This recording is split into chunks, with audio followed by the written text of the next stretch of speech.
The iPhone 15 Pro Max is the biggest iPhone camera improvement that I can remember. Apple's doubled the resolution of its photos, improved both the night mode and the portrait mode, all while addressing two of their biggest weaknesses. They've upgraded their optical zoom camera from 3x zoom to 5x zoom and increased dynamic range, the ability to make sure that everything is correctly exposed in an image. But then it's very easy to say, well, this iPhone is better than the last iPhone. The best way to actually gauge that progress is to see if it can actually beat the competition. So I've taken and analyzed over 500 photos and videos across both the iPhone 15 Pro Max and the Samsung Galaxy S23 Ultra, which is the most popular alternative and the one that you guys have voted for as the camera to beat. And within these 10 categories, each getting more important as we go, I think we finally have an overall winner.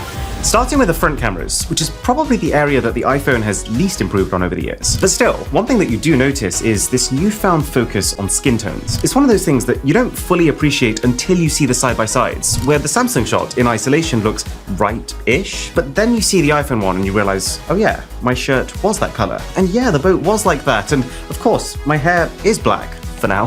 But then at the same time, I do think the iPhone is severely in need of a hardware upgrade. Samsung has invested a lot into their selfie camera, and you can tell. You get more natural background blur in the images, and quite often some extra sharpness too. Plus, I also think Samsung just takes more flattering photos across all cameras, which is not necessarily what you want. Let's say I'm taking a photo of you and you're that far away from me, but a selfie, if you think about it, is a very intimate photo. You're very up close with your phone. And so I think for those shots, most people would prefer the subtle brightening and smoothing that Samsung does to make you look good, because the iPhone really does expose your flaws.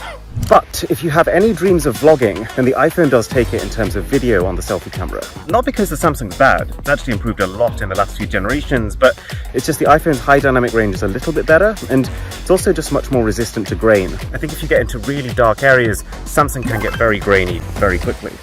Now, one of the new things, quite literally on the table for the iPhone 15 Pro Max, is zoom. This is the first iPhone that I would actually say is a good option for trying to shoot the moon or take out to a concert. I was actually scrambling to get some tickets to go and see Rick Astley live and test that theory, but since I couldn't, I decided to make Rick Astley at home.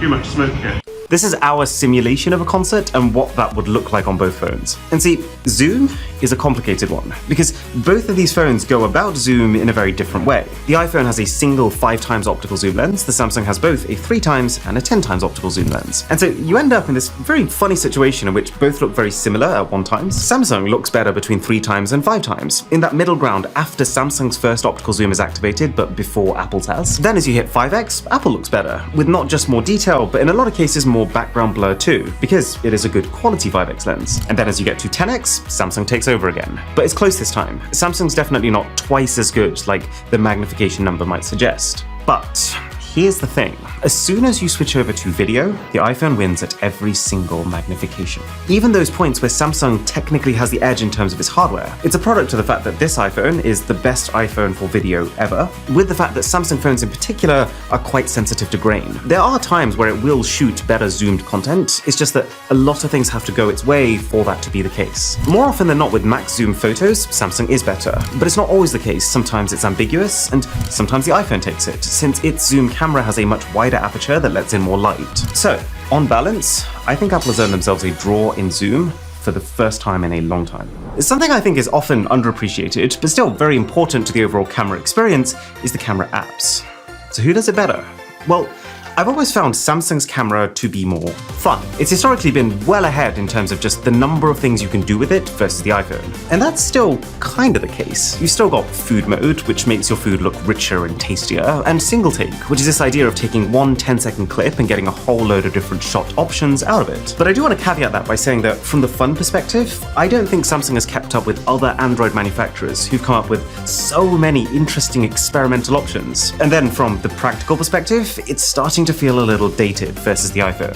One, because of the shutter lag. It takes not as long as it used to, but still noticeably longer than the iPhone to capture, almost like it's having a little think about it every time. You can on the Samsung also install this separate app called Camera Assistant, which has an option to boost shutter speed, but I don't use it because it does come at the cost of quality. The transition between lenses still feels clunky, in that it's not immediate and does also introduce noticeable slowdown, which feels like it's on full show in this comparison because of how smooth those transitions now are on the iPhone 15. And then also also, while Samsung does have a lot of modes, which on their own are all individually cool, I do think that the feature of the smartphone camera is more integration. Like, less you having to think, oh, this is food, let me navigate to food mode, and more just your phone knowing that and doing it for you. And also, the Samsung is a very two-handed camera experience. Because all the controls are at the top, it's just not simple to change them all with the same hand that's about to take the photo. Now, the iPhone is not a perfect experience either. It could also do with an injection of creativity. Plus, in the pursuit of trying to tuck every single eyesore away and only trying to show you what you need to see at any one time, you will spend a lot of time gesturing to adjust things. And sometimes those gestures can overlap with each other. It can feel fiddly, but on balance between the two, I do prefer using the camera app on 15 Pro Max. The new iPhone does also have this new action button, which can get into the camera quickly and get shooting straight away, but assuming that you're using your phone for normal photos in an upright position, it's not really any faster than Samsung's double tap and then using the volume down to actually take the photo. So we can pretty much just disregard that. Okay, we're pretty even in terms of score so far, but moving up in terms of the order of importance, let's talk about audio. So right now you're listening to me on the iPhone. I'm in a pretty quiet space and you can absolutely tell. Now shifting over to the Samsung, again, it just sounds really good. Both of these phones are very well equipped to pick up good sound from all directions. It's only as the level of background noise increases, that's when they start to diverge. So right now you're listening on the iPhone, and as you can probably tell, very little is filtered out. Like, you're very much hearing the background noise, but the upside of that is that it's not interfering with the quality of my voice. There's still that sort of natural richness to it. With the Samsung though, the background noise is way reduced. It's just that in the process of trying to chop out the background noise, you also lose a lot of the lower tones within your voice. So a little bit of the fullness is gone. But there's no real right or wrong here, there's just two different ways of doing things.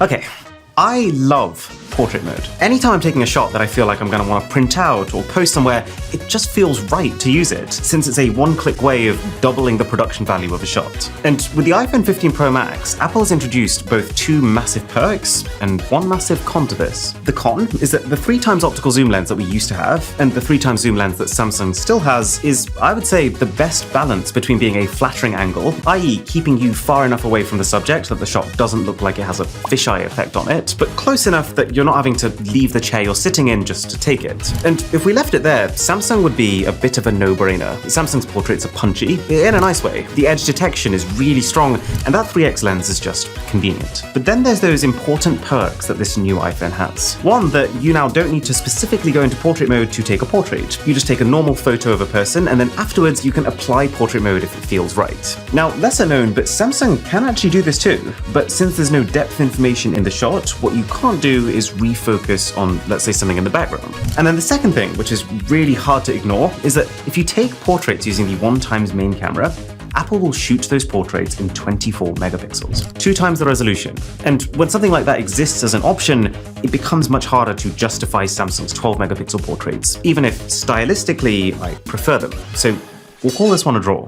And now, just before the big three categories, let's run over special features, which is basically cinematic mode, slow-mo, and macro mode. Both phones' cinematic modes have come a long way since the features first debuted, which I was quite surprised to see on the Samsung, since the company is historically weaker when it comes to video, and also just never really talks about this feature, whereas Apple goes on about cinematic video a lot. Then you've got slow-mo, which is ironically also improving in slow motion. Every year getting a tiny bit better as phones let in a little bit more light and have slightly better sensors, but honestly, if only the tiniest bit of effort was put into it, with the amount of computational power on these phones right now, it could be something quite special. Do you know what? I'm just going to keep featuring slow motion in these tests, just in protest, because I just think it's wrong that it doesn't get more support. I'd say Samsung takes it slightly, just in the sense that it has 960 FPS super slow-mo at the hit of a bit more quality, if you fancy doing that. Macro mode, on the other hand, is getting attention, and that's great. I have to say I don't use it very often, but both iPhone and Samsung are very equally capable at it, just with different styles. The iPhone can technically get closer, and it kind of leaves objects looking a bit more natural, which is a bit less striking, but easier on the eyes. Meanwhile, Samsung processes very heavily, adding in a lot of sharpness to these macro shots, which you might like, you might find offensive. All of this is to say that for all of these special features,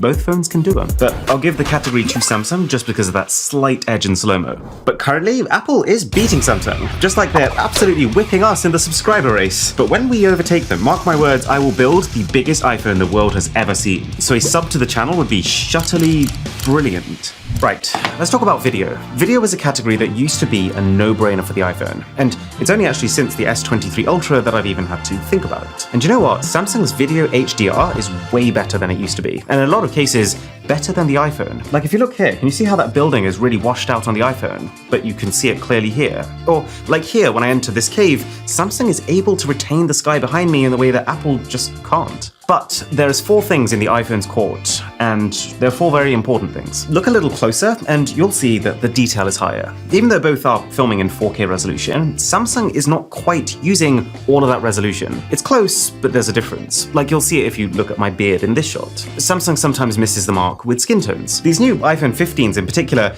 it feels like they're able to just latch on to what someone actually looks like and just hold it, no matter how much the scene is changing around them. Whereas it feels like Samsung is tweaking colors based on the scene. There's both phone's action mode / super steady, which are specific ultra stabilized videos that come at the slight cost of quality. This is actually another example of a phone feature that I think should just become integrated. Like the phone should be able to detect when you're moving fast enough that you need it and just switch to it. But for the time being, going into this mode, the iPhone is the only one recording a clip that you might actually want to use somewhere. This is too much of a quality hit. But I would say the biggest thing is just Samsung's grain in low light. It's enough to cripple footage that, apart from that grain, honestly would be a strong contender for best smartphone video out there. But it's just a pretty severe Achilles heel to have, against something that Apple has specifically worked on to address on their new phone. They're saying that the A17 Pro chip inside the iPhone 15 is what allows an extra layer of noise removal. And yet, some of these yearly camera improvements that you see, they end up being negligible. But this you can tell. I mean, in this scene, it was so dark,